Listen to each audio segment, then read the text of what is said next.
Diver Dave here again, May 23rd, 2011. We're back here at the levee. As you can see, we've come up about another 4 inches or so from yesterday. Well, I was granted an interview with Pastor Lee Lamry from Word of Life Church.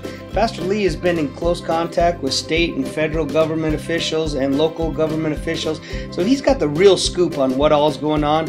Forget the national news media and some of their misinformation. He's got the true scoop, so you're going to want to stick around and listen to the rest of this conversation. Real informative. Brother Lee, thank you. I appreciate you doing an interview with me. So you've been working with some of the officials and stuff? Yeah, they've been really good. Our local officials and mayors and Colonel Fleming and the Corps of Engineers have worked really hard to communicate well with leaders in the community so we can get good information out to people, because some of the news reports have not been good information. I saw that. And they've caused people to panic and be afraid of things they need not be afraid of. And so I've worked with them to help get good information out. Good, yeah, because I saw one reporter said a tsunami. Right. You know, and another one said a ghost town. I know. So sometimes officials get afraid, they don't understand the situation, and scared of loss of life, they will make statements that are a bit inflammatory, and the news media picks up on that immediately, and that's what they broadcast sometimes. This is just a short distance off of Lake Palourde, and this is a key part of what we would call backwater flooding. Now, these woods this time of year would normally be dry, and we see maybe a foot of water in them. If this were to come up another 2 feet, it would be in danger of overtopping this road, which is a little higher elevation.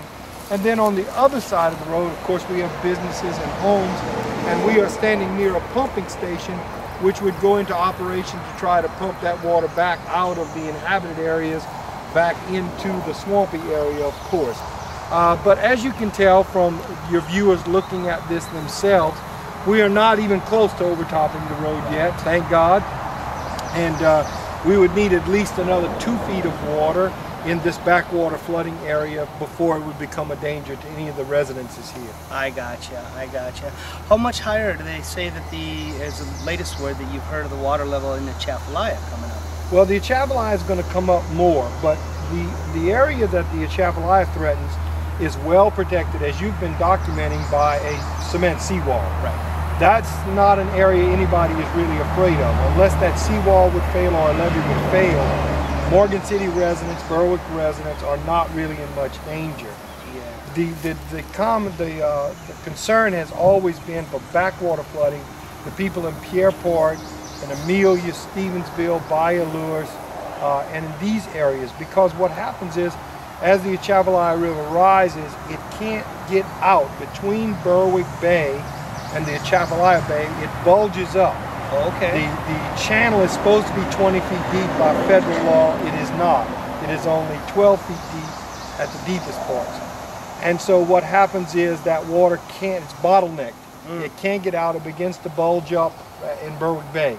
As it does, it begins to backflow, and the Bayou Cheyne begins to run backwards, and the intercoastal and other bayous, and then that water circles around back to these low-lying areas and causes what we call backwater flooding. So that's what that barge is that they're putting over there. They put a barge in Bayou Cheyne with some sheet piling, and they have a man-made dam that they literally threw up in a week.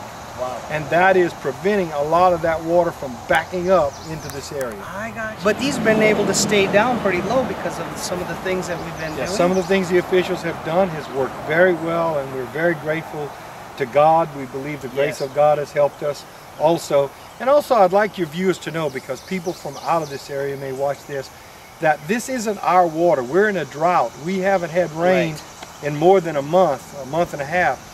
This is water from the Midwest United States. They had a lot of storms this spring, and now we're having to deal with this water. So people say, well, why do people build in these low areas? Well, we really haven't been endangered for 38 years, and it is someone else's water we're having to deal with.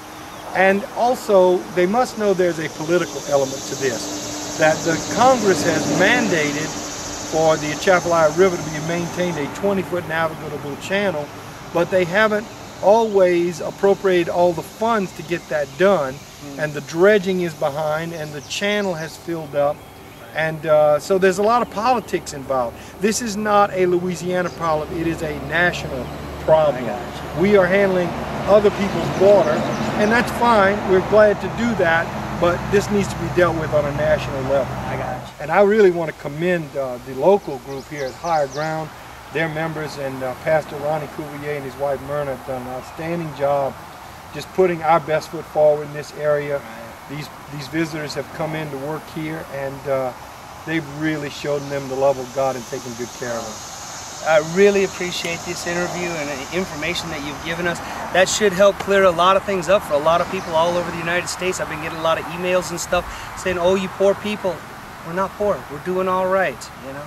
But thanks for your concern. Really. And keep watching. You're going to keep seeing more stuff like this. Maybe not as good as this one, but you're going to be seeing more interviews with different people. Thank you.